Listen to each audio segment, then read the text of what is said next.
Hi everyone. In this tutorial, I'll show you how to download and install Scratch on Windows 10.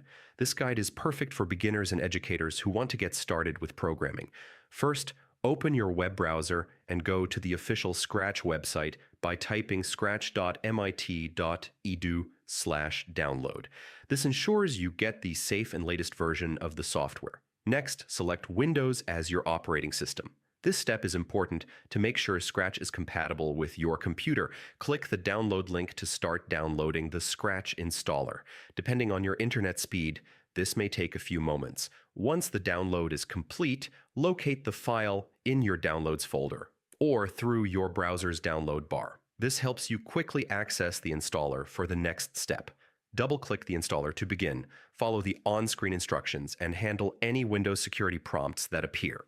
The setup is simple and guided. After installation, you can launch Scratch immediately or later from your desktop or Start menu.